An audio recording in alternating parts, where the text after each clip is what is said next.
Okay, Tom, I gotta ask you this though, man. Yeah, let's go. Your partnership with Rick Ross, man, how did y'all link up? And what is it like watching his trajectory over the years, sir? Hey, man, let me tell y'all something. Let me tell y'all, I said I was gonna give it to you. Yeah. I'm gonna give it to you, dog. Man, that man came here years ago. I met this man when he was 19 years old. That man came with my brother-in-law, D30. Shout out to D30. Shout out to 30. Shout out to my son, Marco, and his mom, my ex-wife, Marianne. Yeah. They're from Miami. I had a clinic in Miami, a medical clinic. After I got in the business, I had got me a clinic down there, and I came back. I met 30's sister, and Ross used to come. They was partners. You know, I guess they was one of his. They was run together back in the day. I didn't know. So Ross used to come over there. I didn't meet him then, but I know 30 knew him. Yeah. So, and one day he introduced me to this guy named Maurice, the guy who did the song called "Take It to the House" with Slip and Slide, the little one with the dread. Case One, Case 100. Yeah, that's so. And he rapped for me about 45 minutes one day. I said, "Boy, whenever you in Atlanta, when you take it serious, because they out there hustling." I'm like, when you take it serious, this is Maurice. You come to Atlanta and see me, dog. I'm gonna put you in the studio. At this time, you remember Styles? Yeah. You remember DJ Styles? Yeah. My dog Styles, God bless the dead, my brother, man. Boy, but listen. So I get a call that one day Ross, where I ain't know him yet. My brother-in-law called me and said, "Hey man, we need to just come to the house for a weekend, just come stay for a week or so, right?" Yeah. I asked my wife, which was her brother, right? So she said, "Cool." They came down. I met him at Papa Do's restaurant right there in Marietta. Yeah. Because it was so I want to meet these guys. I want to take them out to eat, see them. I'm making good money. I'm gonna take them to Papa Do's. Yeah. I'm suit and tied down. I'm good. I want to meet these young jokers and show them a good time. Yeah. And this big dude come walk around the corner. And Papa Do's has got a window so you can see who coming up. So I'm like, who the big dude they got in front of, right?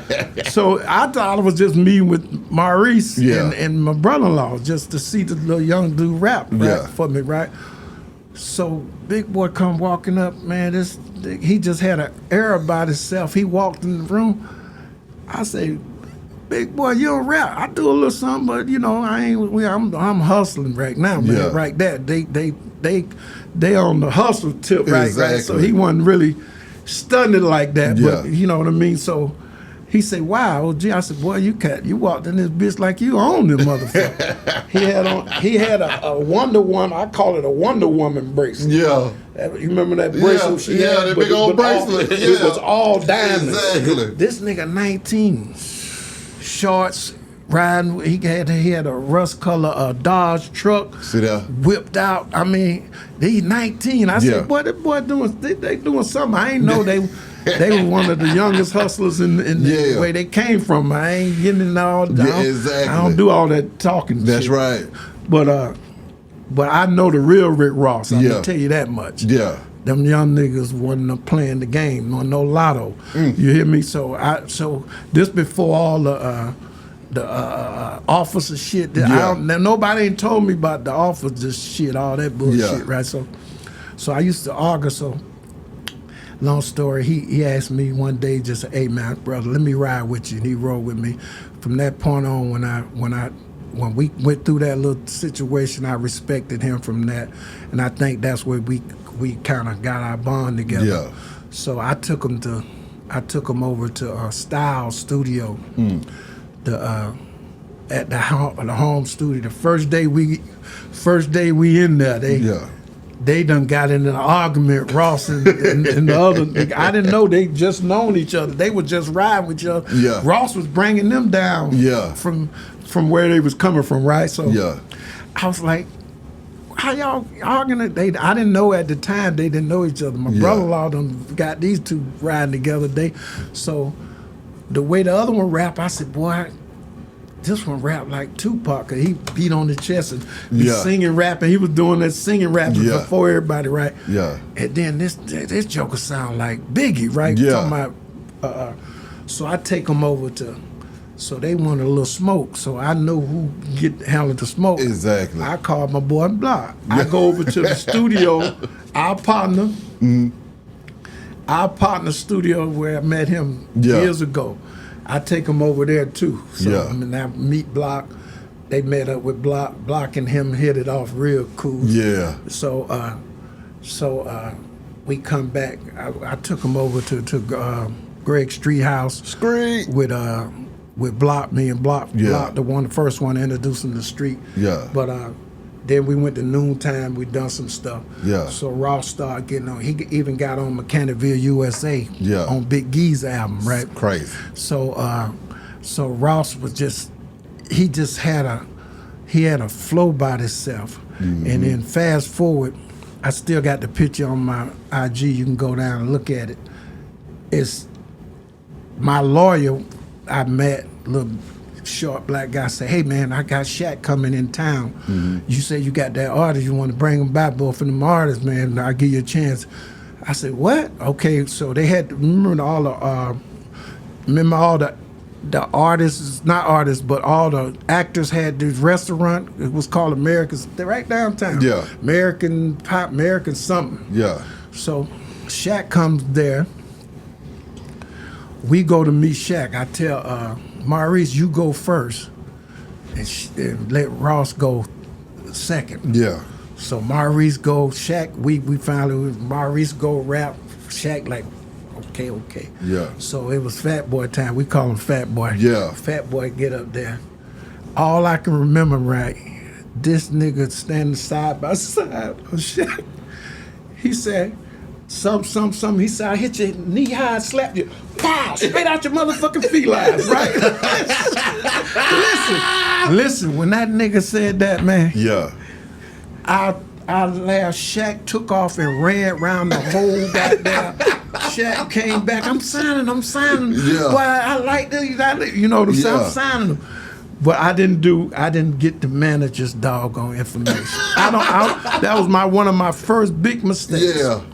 Because my lawyer the one hooked it up, so I wasn't finna step over my, just, hey, fuck you. Exactly. You know, how come my lawyer get 20 years the week after, and then the wife, nobody want to give me the information, so that kind of